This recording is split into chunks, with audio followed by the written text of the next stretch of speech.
ঈদের দিন সকাল বেলায় অন্ধকার হয়ে আছে, ও গোসল করতে শুরু করে দিয়েছে। ও ফরজ গোসল করছে না সুন্নত গোসল করছে আল্লাহ জানে। এবার গোসল করে লিয়া 3 তলা টুপি মাথাতে লাগিয়া এবার করেছে কি এতখানি তুলাতে আতর লাগিয়া কানে বন্দা ভরে দিয়েছে। রে বাবরে, যেদিকে যেছে একেবারে সেন ছুটিয়ে চলেছে এলো। আর একটা রোজা করেনি বদমাস, একটা রোজা রাখেনি, নমাজ পড়েনি, একদিকে তারাবি পড়েনি একদিন। আর ও একবারে আতর যে লাগাইছে তো যে মনে যাইছে সেন ছুটিয়ে দিছে। আর ওর বাড়ি আলিকে কইছে একটু সুরমা গালা দিয়ে দে তোরে। সুরমা যে দিয়েছে তো এই মনে একবারে কান্নে বাড়িয়ে দেয় একবারে। যে দেখে কবে হ্যাঁ দিয়েছে সুরমাও নাকি। একবারে ভরে যায় সভারের আগে যায় রে ভাই, একবারে ইমামের পিছনে যে জায়গা নিয়েছে সুবহানাল্লাহ। মনে হচ্ছে আবু বকর সিদ্দিক না হযরতে উমর না উসমান গনি না হযরত আলী, ইমামের পিছন দিকে জায়গা নিয়েছে। যারা সারা মাস রোজা রাখলো, সারা জীবন নামাজ পড়লো, ওই লোকটা যায় ইমামের পিছনে আর জায়গা নিতে পারে না। যেটি পাক্কা বেনামাজি একবারে বন্দা ঠুসে আতর মেখে যায় একবারে ফার্স্টেই জায়গা নিয়েছে। এটা চিটারি মানে ধান্দা চাল্লাকি। কিছু লোক কেমন চাল্লাক আছে, যখন খেতে বসবে কোনো অনুষ্ঠান হবে রে ভাই, তো অনুষ্ঠানে যখন খেতে যাবে তখন এরা কি করবে জানেন? কোনো অনুষ্ঠানে যখন খেতে যাবে এরা তখন চাল্লাকি করবে, খালি ঘুসুর মুসুর করবে। যা মৌলবীর পাঞ্জেরি যদি বসতে হয় কামনে দিবে একবারে হড়িয়া বাইলচা ভরে ভরে দিবে নাকি। মানে মুলবিকে তো কম করে খাওয়া হয় না, যাই একবারে ফুল ডোজে দেওয়ার পরে বসে বলছে আর নেবেন ভালো গলা এসে দিব। তো ওর মধ্যে যদি ঢুকে যায় তোর মুখ দেখো না দিবে অকবেলচা ভরা, ও খালি ঘুসুর মুসুর করবে। মুলবিরকে পাঞ্জেরা বসে যায় একটু পাওয়া ভালো করে খেতে, মানে দুনিয়াতে চিটারি করে নাকি। এরকম লোক আছে ভাই পৃথিবীতে, চাল্লাকি করে। কায়ামাতের দিন এই চিটার গালা ওখানে আল্লাহর কাছে যাও চিটারি করার ধান্দা করবে, বুঝতে পারছেন? বদমাশি করার ধান্দা করবে, উঠে যাও মুলবিরকে কাতারে ঢুকে যাবে, মানে ওখানে কাতার হবে ভাই। এমনি আম খোলা এরকম রাসা খাওয়া চাকলিয়া জানতার হাটের মতন আম খোলা হ্যাঁ মানুষ দাঁড়াবে না। এক এক টাকা একটা শ্রেণী ভাগ, এক এক কাতার, এক কাতার এক কাতারে এরকম কাতার কাতার দাঁড়াবে। মুলবির একদিকে, হাজির একদিকে, নবীর একদিকে, সাহাবের একদিকে, আপনার নমাজি একদিকে, রোজাদার একদিকে, জাকাত দেনেওয়ালা একদিকে, জিহাদ করনেওয়ালা একদিকে, যারা গোটা বছর নামাজ পড়েছে সারা জীবন পড়েছে অর্ঘে একদিকে, যারা জিন্দগিতে খালি ঈদ পড়েছে অর্ঘে একদিকে, যারা জুমা পড়েছে অর্ঘে একদিকে, মানে এই করে করে কাতার শুরু হয়ে যাবে। তো এরা চাল্লাকি করবে, নামাজ রোজা তো কিছু করেনি যে মুলবির মধ্যে ঢুকে যাবে, কোনো রকম যদি কাম মনে যায় একবার চলে যাবো জান্নাতে, চাল্লাকি শুরু করবে। তো আল্লাহ বলছে ওদের চাল্লাকিটাকে আমি বেকার করে দেবো। আল্লাহর আগা দিয়ে কারোর চাল্লাকি খাটবে যে ভাই? হ্যাঁ, কাহারুর চাল্লাকি খাটবে না পৃথিবীতে। আল্লাহ তো ব্রেন বুদ্ধি দিয়েছে, এই ব্রেনটাই মানুষ আর ব্রেনটাই অমানুষ নাকি। যার ব্রেন ভালো আছে ও মানুষ, আর যার ব্রেন ভালো নাই ও পাগল নাকি। খ্যাপা হ্যাঁ ঘুরে বেড়েছে আর ব্রেন নাই, কি করবে? পাগল হয়ে ঘুরে বেড়েছে। তো ব্রেনটাই মানুষ, ব্রেনটাই অমানুষ, তো ব্রেনটাই আল্লাহ ব্রেন দিয়েছে। তো সেদিন ভাই চাল্লাকি চলবে না আল্লাহর আগা দিকে। আল্লাহ বলছেন আমি কিয়ামতের দিন তাদের চক্রান্ত চাল্লাকিকে আমি ব্যর্থ করে দেবো, শেষ করে দেব। আল্লাহ কুরআনের মধ্যে বললেন ইয়াউমা ইয়ানফাখু ফিস-সূরি ওয়া নাহসারুল মুজরিমিনা ইয়াউমাইযিন জারকান। আমি কিয়ামতের দিন যখন অপরাধীদেরকে উঠাবো আমি তাদের চেহারাগুলোকে পাল্টে দেব, তাদের চেহারাগুলো পাল্টে দিয়ে চক্ষুগুলোকে নীল করে দেব।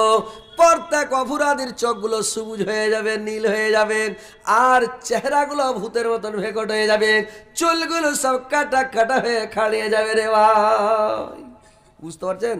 দেখে চিনা যাবে এরা অপরাধে, এরা গুনাহগার, এরা পাপিষ্টি, দেখে চিনা যাবে। আর ভাই রে আমার, কিয়ামতের দিন আল্লাহ বলছেন আমি সারিবদ্ধ করে, কাতারবদ্ধ করে, লাইনবদ্ধ করে করে মানুষকে আমি কিয়ামতের দিন উঠাবো। একটা একটা করে শ্রেণী, বিভিন্ন শ্রেণীতে বিভক্ত করে মানুষকে জমা করব। একটা দল কিয়ামতের দিন আসবে ভাই, জমা যখন হবে ওর চেহারাটা সোরের মতন হবে, আর সোরের আকার আকৃতি ধারণ করে আসবে। ওরা একটা দল, একটা শ্রেণী, ওরা একদিকে জমা হবে রে ভাই।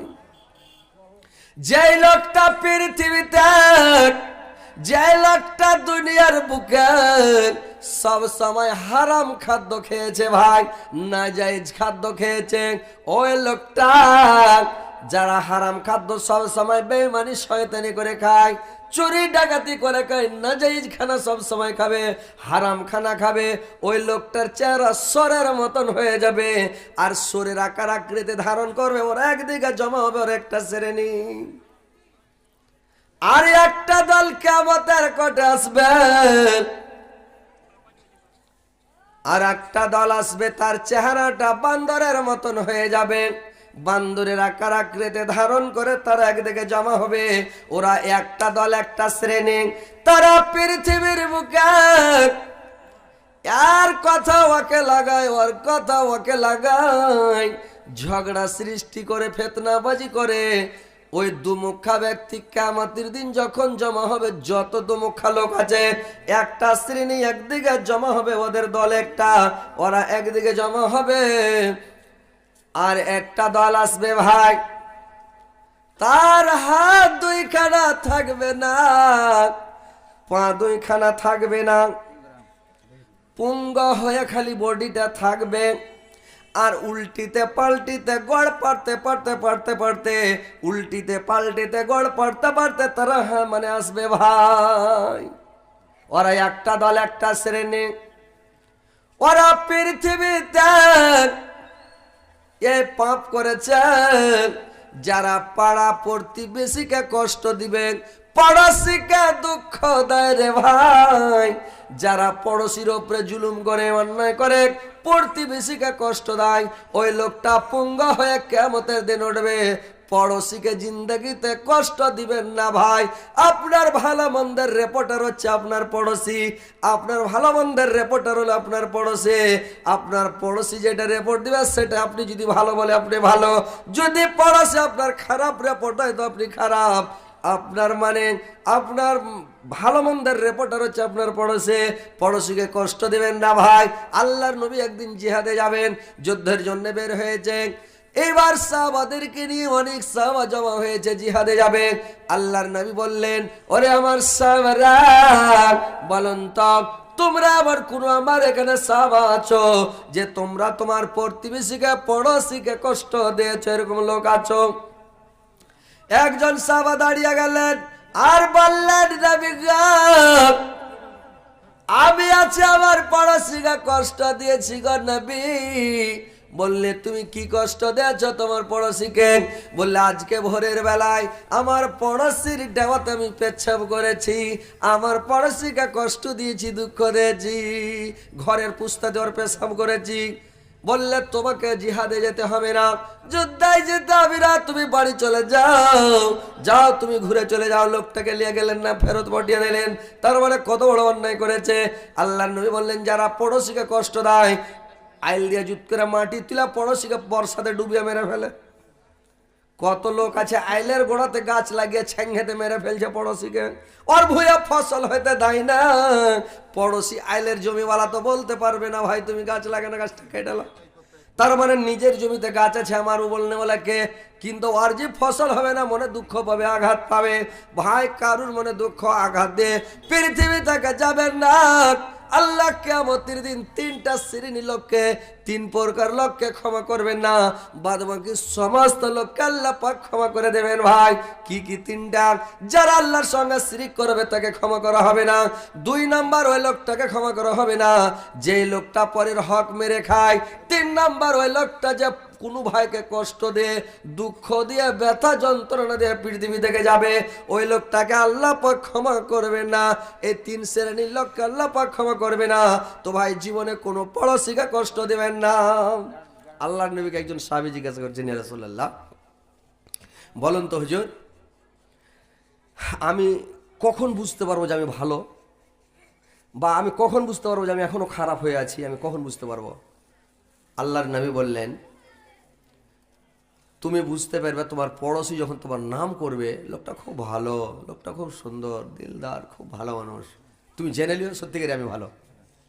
আর যদি তোমার পড়োশী বলে লোকটা বেকার, বাজে লোক, পড়োশী হয়েছে কিন্তু ভালো নয় ভাই, আপদ বিপদে কোনোদিন 10 টাকা দেবে না, চাল ডাল খ্যাং হয়ে যায়, তরি তরকারি মাই মশলা কিছু খ্যাং হয়ে যাওয়ার, বাড়ি গেলে কিছু একটু দিবে না, ধার ধুর পাওয়া যাবে না, লোকটাও ভালো লাগে, একদম বেকার। তো আপনি জেনে নেবেন আপনি খারাপ আছে।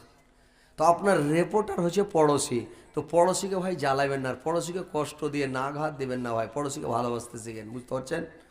এবার আর একটা দল আসবে কিয়ামতের দিন, ভূত ধরার মতন খালি কাঁপবে, আর একবারে কোকড়া হয়ে যাবে, আর ই করবে, আর কাঁপতে কাঁপতে কাঁপতে কাঁপতে আসবে ভাই, আর খালি কাঁপবে, খালি কাঁপবে, কাঁপনি থামবে না, খালি ই করবে, আর কুজা হয়ে কাঁপতে কাঁপতে কাঁপতে কাঁপতে আসবে। ওরা একটা দল, একটা শ্রেণী, ওরা পৃথিবীতে সুদ খেত, যারা সুদের কারবার করে, সুদ খায় ভাই, কিয়ামতের দিন একবারে কুজা হইয়া আর একবারে কোকড়া হয়ে ভূত ধরার মতন কাঁপতে কাঁপতে ই করবে, আর আসবে, আর কাঁপনি থামা যাবে না।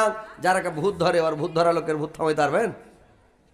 খুব হাত ঝুঁকাইছে, ওর হাত খানকে চেপে ধরুন তো পা ঝুঁকাইছে, পা খানকে দু তিন জনাতে চেপে ধরেন তো মাঞ্জা ঝুঁকাইছে, মাঞ্জা খানকে যদি দু তিন জনায় চেপে ধরেন ও খালি মাথা ঝুঁকাইছে। মেয়ে ছেলেগুলাকে দেখে খালি চুল ঝুঁকাইছে আর মাথা। আমার সেবকটাকে দেখেছি বাসের তলে সাজা কুজা দাঁড়িয়েছিল, দেখে খুব সুন্দর লেগেছে, আমরা ধরে নিয়েছি।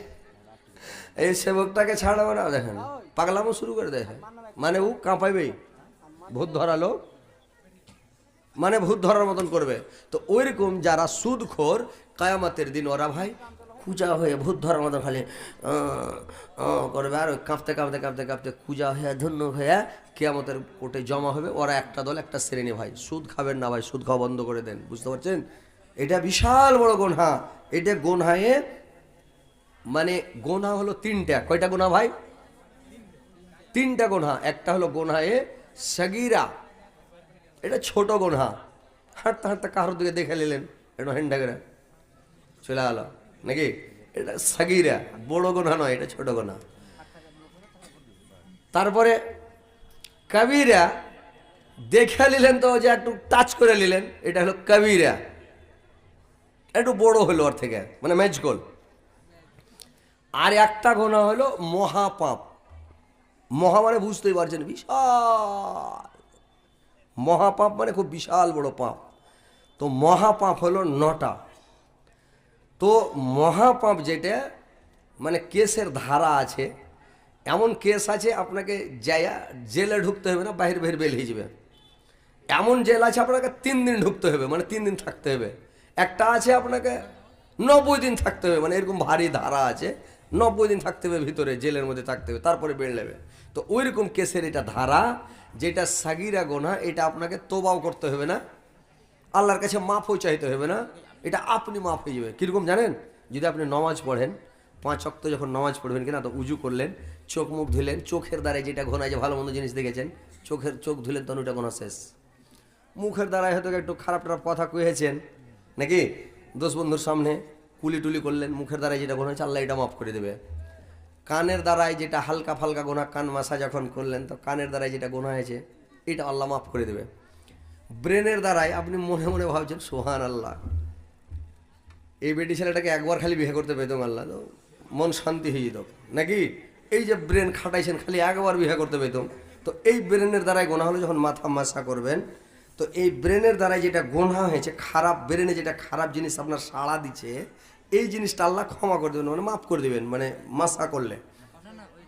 হাতের দ্বারায় কিছু গোনা করেছেন, উজু করবেন হাতের দ্বারায় মাফ। পায়ের দ্বারায় হাঁটাই যা কোনো গোনা করেছেন, এটা গোনা আল্লাহ মাফ করে দেবে, এটা ছোট গোনা। আর যেটা একটু বড় গোনা, এই গোনাটার লেগে আপনাকে তোবা করতে হবে। আর যেটা মহাপাপ, এটার লেগে আপনাকে কানতে হবে, আর তাওবা তা নসুহা, মানে নসুহার মতন তোবা করতে, আল্লাহ মাফ করে দিবে আল্লাহ, বুঝতে পারলেন? কিন্তু ভাই নসুহার মতন তোবা করতে হবে, আল্লাহ জীবনে বার দেগার আর এই গুনাহ করবো না, আল্লাহ আমি যা করেছি ভুল করেছি, আল্লাহ তুমি মাফ করে দাও, আল্লাহ তুমি না করলে আল্লাহ কে করবে?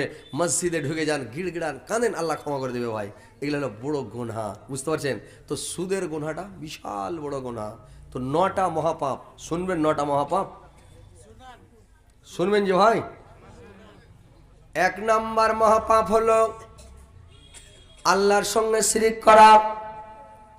দুই নাম্বার হলো যুদ্ধের ময়দান থেকে পালিয়ে আসা। আর একটা পাপ হলো সতী নারীকে মিথ্যা অপবাদ দেওয়া। কোনো মেয়ে যদি কোনো ছেলের সঙ্গে গল্প করে, এবার কিছু লোক আছে সন্দেহ করে নিল, আর সন্দেহ করে নিয়ে তখন বলবে কি মনে হয় এর সঙ্গে কোনো ভালোবাসা আছে, কোনো ঢেসমেস আছে, কোনো মামলা গড়বড় আছে, এই যে সন্দেহ করে একটা মিথ্যা অপবাদ দিয়ে দিলেন। আরে গল্প করতে পারে করে সন্দেহ করতে যাবেন না, আর কারোর উপরে তহমত লাগাতে যাবেন না। তো সতী নারীকে মিথ্যা অপবাদ দেওয়া মহাপাপ, আর সুদ খাওয়া হলো মহাপাপ, আর বিনা দোষে কোনো মানুষকে হত্যা করা, মেরে ফেলে দেওয়া মহাপাপ, মানুষকে মেরে ফেলা মহাপাপ। আর একটা মহাপাপ হলো ইয়াতিমের মাল অন্যায়ভাবে ভক্ষণ করাটা হলো মহাপাপ, এটা বড় পাপ। আর একটা পাপ হলো মসজিদের মধ্যে অধর্মের কাজ করা মহাপাপ। আর একটা পাপ হলো 8 নম্বর পাপ, যেটা হলো যে আপনি ধর্মকে নিয়ে ঠাট্টা মজাক করাটা হলো মহাপাপ। 9 নম্বরের পাপ হলো পিতা মাতাকে কাঁদানো, মা বাপকে যারা কাঁদায়, এটা হচ্ছে মহাপাপ। এই পাপটা জিন্দগিতে ক্ষমা হবে না ভাই। যারা জালসা শুনছেন এখানে বসে আছেন, যত লোক দেখছেন ভাই শুনছেন, জিন্দগিতে মা বাপকে কাঁদাবেন না। আল্লাহর নবীকে সাহাবারা জিজ্ঞাসা করলেন, ইয়া রাসূলুল্লাহ নবী গো, কিয়ামতের দিন সবচাইতে কঠিন আযাব, ভারী আযাব আল্লাহ পাক কাকে দিবেন? আল্লাহর নবী বললেন, কিয়ামতের সবচাইতে ভারী আযাব ওই লোকটাকে দেওয়া হবে যে লোকটা তার মা বাপের উপরে হাত উঠাবে, মাকে মারবে, বাপকে মারবে, কিংবা কোন নবী রাসূলের উপরে হাত উঠাবে, নবী রাসূলকে মারা আর নিজের মা বাপকে মারা। এই লোকের মতন আযাব আর পৃথিবীতে কোনো মানুষকে দেওয়া হবে না। সবচাইতে ভয়ানক, সবচাইতে কঠিন আযাব ওই লোকগুলোকে দেওয়া হবে। তো ভাই মা বাপকে কাঁদাবেন না, এটা মহাপাপ, না তো জাহান্নামে ঢুকতে হবে রে ভাই। পিতা মাতাকে কাঁদাবেন না, হুঁশিয়ার থাকেন। মা বাপকে বাবার সঙ্গে ভালো ব্যবহার করেন। এই 9টা পাপ হলো মহাপাপ, বড় পাপ, আপনাকে মানে ক্ষমা করাই হবে না, এরকম বিশাল পাপ। তো ভাইরে আমার শুনেন, এবার কিয়ামতের দিন আর একটা দল আসবে। লোকটা যখন কিয়ামতের মাঠে জমা হবে, ওই লোকটার মুখে মাংস থাকবে না, শুধুমাত্র হাড়গুলো থাকবে, মাংস থাকবে না। ওই লোকটা ওই অবস্থাতে জমা হবে। ওই লোকটা পেরেতে পেতে বিনা অভাবে ভিক্ষা করত রে ভাই। যারা বিনা অভাবে ভিক্ষা করে, ওই লোকটার কিয়ামতের দিন মুখে মাংস থাকবে না, শুধুমাত্র হাড়গুলো থাকবে, হাড্ডি থাকবে। আর কিয়ামতের মাঠে জমা হবে। ওরা একটা দল একটা শ্রেণী একদিকে যাবে ভাই। তো বিনা অভাবে ভিক্ষা করবেন না, বিনা অভাবে ভিক্ষা করা চোরের বড় বাবা। বুঝতে পারছেন? চোর থেকে কম নয় বিনা অভাবে ভিক্ষা করা। তো ভিক্ষা করাটা যেমন তেমন মনে করি না। কত লোক আছে একটু কিছু হলো ভিক্ষা করতে শুরু, একটু কিছু হলো হাত পাততে শুরু। এই হাতটা যে কত খারাপ, হাত পাতা জিনিসটা এত খারাপ, এত বেজ্জতি, এত বেহাইয়া হাত, এটা সুবহানাল্লাহ, মান পজিশন কিছু বুঝবে না ভাই। আর এই হাতটা খুব খারাপ, আর এই হাতটা খুব সুন্দর, ভালো। এই যে এই হাত পেতে আছে উপর থেকে দিয়েছেন, এই হাতটা খুব সুন্দর, আর এই হাতটা খুব খারাপ। বুঝতে পারছেন? তো ভিক্ষা করতে হয় না। আল্লাহর নবী বলেছেন, তোমরা বিনা অভাবে ভিক্ষা করিও না। আর আল্লাহর নবী আরো বলেছেন, যদি কোনো মানুষ ভিক্ষা করতে চলে আসে, তাহলে কিন্তু হাত পেতে দেয়, তোকে ঘুরায় না, ওকে ভিক্ষাটা দিয়ে দিও। যদি ভিক্ষুক ঘোড়ার উপরে চড়ে আসে, তো ঘোড়ায় চড়ে আসলো, ওকে ভিক দিয়ে দিও। ভাইরে আমার এই জামানাতে তোর ঘোড়া নাই, আল্লাহর নবীর জামানায় ঘোড়া ছিল। এখন সব মোটর সাইকেলের ইঞ্জিনে মানে ভুটভুটি বানিয়ে নিয়েছে। গুয়াগার ফকির গালাকে দেখছেন, আর ভুটভুটি চালিয়ে এক গাড়ি চলে আসছে, গ্রামের মাথাতে লাগিয়ে দেয়া একটা ছোট ছেলেকে ভুটভুটিতে বসিয়ে দিলে তুই যোগা। আরে ওরা সব ডিমের হাঁজের হাই নেমে গেল, গোটা গ্রামে চেহে নিলে। আর আবার এই গ্রাম থেকে গাড়িতে চলে ভোঁ করে চালে আর এক গ্রাম, ফের ওখানে চেহে নিল আর এক গ্রাম। দেখলাম মানে ওই জামানাতে মানে ছিল কি ঘোড়া, আর এখন হয়েছে ভুটভুটিতে করে আসছে চাইতে, ভিক চাইতে। কিছু লোক মালদার দিক থেকে আসছে, আপনার মালদার দিক থেকে ট্যাক্সি নিয়ে চাইতে আসছে। মুলবি সাইজাওয়ারা বলছে কি কালেকশন গাড়িতে করে বলেছে, একটু কিচ্ছু দিবে না। ওরা যাইতে ফকের, ওরা করে কি মানে চেহে চিন্তা সব নিজের পেটে ভরছে রে ভাই। বুঝতে পারছেন? তো এই সব লোক বিনা অভাবে ভিক্ষা করাটা মহাপাপ, মানে বিশাল গুনাহ। ওকে কিয়ামতের দিন মুখে মাংস থাকবে না। বিনা অভাবে ভিক্ষা করবেন না ভাই। আর যদি ভিক্ষা চাইতে আসো, ওকে ভিক্ষা দিয়ে দেবেন। কিন্তু মানুষের মধ্যে একটা বদ অভ্যাস আছে, যদি মেয়ে ছেলে ভিক্ষা চাইতে আসে, খুব সুন্দরী আছে, কাকে তোর বিয়ে হয়েছে গা? না বিয়া হয়নি, বিয়া করেলে তুই ভিক্ষা নিয়ে চাইবার আছে, বিয়া করবি না করলে? আপ দেখেন এইসব কথা ভাই বললিয়েন না। ওকে বিহার কথা কেন বলবেন আপনি? এটা ফকিরনি মানুষকে তোকে বলবে এটি তোর তোর বেটি আছে খুব সুন্দর, হ্যাঁ তোর বেটির বিয়ে দিবি গে, দিস্তে দিয়ে দে। হ্যাঁ তোরা ভিক্ষা চাইবার আছে, ভিক্ষা চাইতে পারে বিয়ে দে। দেখেন বেটা ছেলে যদি একটু তাগড়া চাইতে আসে, তো তাগড়া লাগে, এই তুই ভিক্ষা চাইবার আছে, তোর হাত পানে রে, তুই খাটতে পারবি না খেপা? কিষান থাকবি তুই ঘরে বাড়ি কাজ করবি, ধান কাটতে যাবি, পেট পাওয়া যায় না, ধান জিসিবি দিয়ে ইয়াতে কাটতে হচ্ছে, কমপ্লেন কাটতে যা তুই এই করছিস, চল ধান কাটবি। দেখেন তো, আরে ভাই আইসে ও চাইছকে দিয়ে দেন।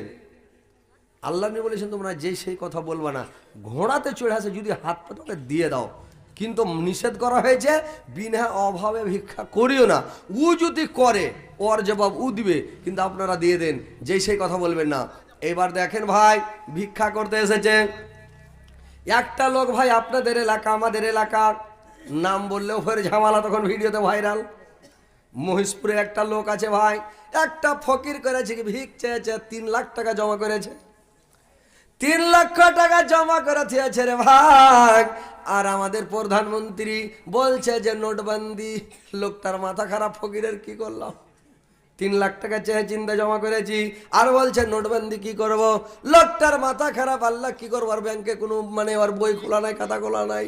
এইবার লোকটার মাথা খারাপ, ভালো ভালো লোকগুলাকে, মান্যগণ্য লোক 2-1টা মৌলভী সাহেবকে ডেকে বলছে যে ভাই আমি তো ফকির মানুষ, গরিব মানুষ, চেয়ে চিন্তা 3 লক্ষ টাকা জমা করেছি ভাই, তোর টাকাটা নোটবন্দি এখন কি বুদ্ধি করবো, তোমরা একটু বুদ্ধিটা বের করে দাও। এরা তখন চিন্তা ভাবনা করে বলছে, দেখো তুমি তো মানে টাকা জমা করেছো চেয়ে চিন্তা, আর এ টাকা চালা মুশকিল, 1 লাখ টাকা মাদ্রাসাতে দিয়ে দাও, 1 লাখ টাকা মসজিদে দিয়ে দাও, আর 1 লাখ টাকা আমাদেরকে দিয়ে দাও ধার ধর, মানে আমরা তোমার টাকাটা এখন হেরফের করে চালিয়ে দিচ্ছি, যখন নোটবন্দি খুলে যাবে তোমাকে 1 লাখ টাকা ফেরত দেবো, আর 2 লাখ টাকা তুমি দান করে দাও। ফকির কিছু তোমার মাথা খারাপ হয়েছে।